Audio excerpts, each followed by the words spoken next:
is it the only development that the council is going to approach down there, or how far is this going to go further down towards having? First, we're talking about the development of consolidated. If you complete the presentation, a lot of your questions will be answered, and then we'll go to the questions after that. Haven't been answered so far. Like that, and they may don't appreciate how much more land is potentially. Please have the staff finish the presentation. There is quite a substantial land holding across the whole Blue Mountains that council owns, and we do actually sell operational land all the time. This is a release of land in question that we're talking about, but we have lots for sale all throughout Blackheath and the mountains.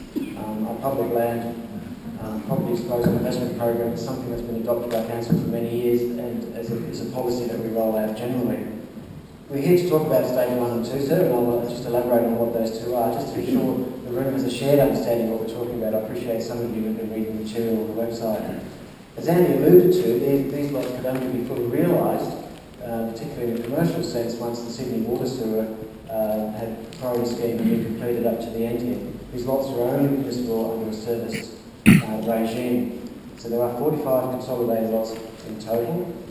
What we're talking about tonight is the provision of infrastructure and services to stage 1, which I'll get to. Sales by private treaty, and we sought and received 3 expressions of interest from 3 real estate agents in Blackheath to undertake the sale for us, and we're in negotiations with those 3 at the moment. No contract has been made with any real estate agent in town to manage the sale process, but it will be a sale by private treaty managed through real estate agents. Independent valuation will be received, full price of the lots going forward. Stage 1 on the screen there is access off Hat Hill Road, the sealed section of Hat Hill Road. And what we're talking about is the sewer, the stormwater drainage, gas, electricity, telecommunications, all undergrounded in that zone. I think that's appropriate.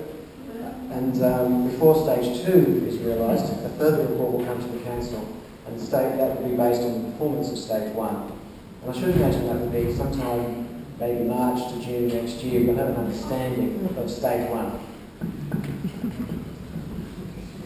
Work in progress before any lots of stage 1 can be sold. We're seeking a design and construction tender for works, and only the council can approve tenders. At the moment, they're scheduled to go to the council meeting on 7th of August. So we'll be advertising shortly for companies suitably qualified to undertake design and construction works for those services that I've talked about. They're fully licensed with a range of service providers. Part 5 assessments will be undertaken for 3 areas. A Part 5 assessment is essentially a technical consideration of all the environmental factors before any works are undertaken. The issues are how it adversely affects a range of factors: flora, fauna, habitat, surface water, etc., and the proposed management controls. And I'm envisaging these Part 5s will be available on the internet when completed. Tree survey, tree health assessment will be undertaken. This will identify healthy trees which will be retained on the site, which will be established within a master plan on the site. And this will define building zones and protection of the Blue Mountain assets over on the site. A weed management plan is also in production. As Andy talked about, the consolidation of the lots. RFS fire report is also in production. We've had verbal discussions with the RFS about this parcel of land, and a contamination lands report. All these reports are commissioned after the council resolved to sell the lots. The council staff can't move on the sale of land until the council resolves such. So since the resolution of the council, these reports have begun to be commissioned and not all complete. However, when they are complete, the website will be updated. Stage 2 is the remaining, the balance of the lots. So that's the remaining 30 lots. As I said, a report will come to the council before we proceed with stage 2, and stage 2 picks up the roadworks. There's no roadworks in stage 1.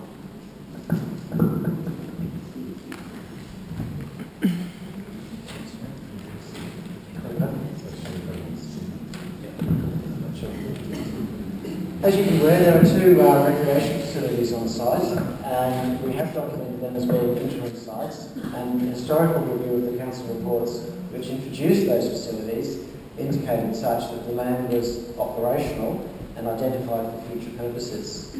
This was picked up through the LEP. The LEP does drive land use decisions, and so both the dirt jump bike and the dog off beach site, in the two council reports that I've got on the screen, and if you can't read that, this presentation, sorry, we'll put it on the website. With regard to the recreation facilities going forward, as I've put on the project plan on the website, we'll be advertising for stakeholders from July to form some steering committees for both of those sites, which will inform the type and the nature of those recreation facilities going forward. And we've received letters from some people that indicated they'd like to be interested in such an activity, and where and how those facilities will be formed. So that will be from July, probably a 4-month process, I would say, by the time we've gathered interested parties and met and scoped out the issues.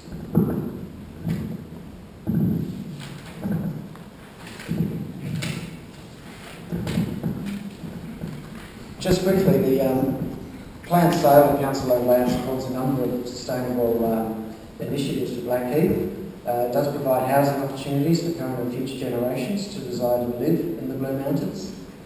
It does support local businesses and commercial town centre, and it supports the use of existing community services such as the school, the swimming pool. It can create employment opportunities, and it does reduce the pressure to subdivide unsuitable land that would have a greater impact on the World Heritage Area. Finally,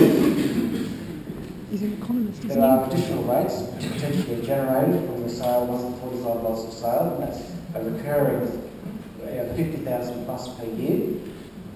And the council has a policy of disposing of underutilised assets.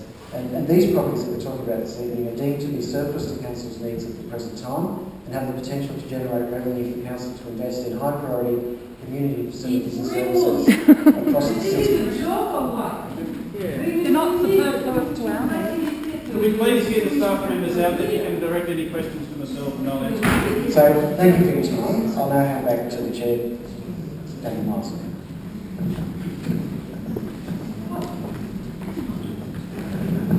Thank you, Alan.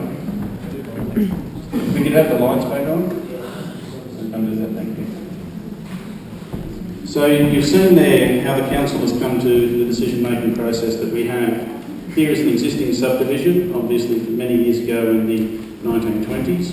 It was reiterated by the council in the early 1980s that this land should be retained for residential purposes.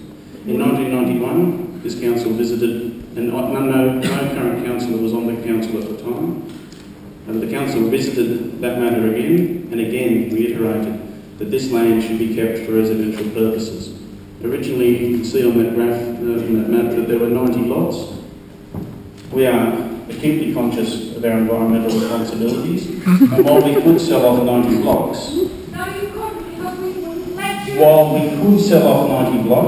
while we are fully legally entitled to sell off 90 blocks, it would be the wrong thing to do. And therefore, we have allocated 45 lots, in other words, double the size, half the number of lots. Instead of being some 650 square metres, they will be 1,300 square metres. And in an existing area of subdivision, you can see the houses on Beddington Road that are of long standing, all on those very small blocks that I mentioned. Given that this land is surplus to the council's requirements, and given that we do have community facilities right across the Blue Mountains that need upgrading, and let me tell you that this council has a long history of upgrading areas that need it. Springwood is now, Katoomba has been in the past, and Blackheath Pool, we spent a large sum of money to regenerate Blackheath Pool and put it back into operational use. Financially, if I could just finish, please. Financially,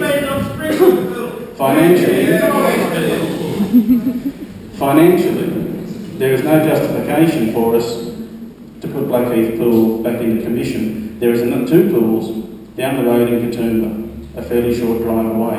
We said no.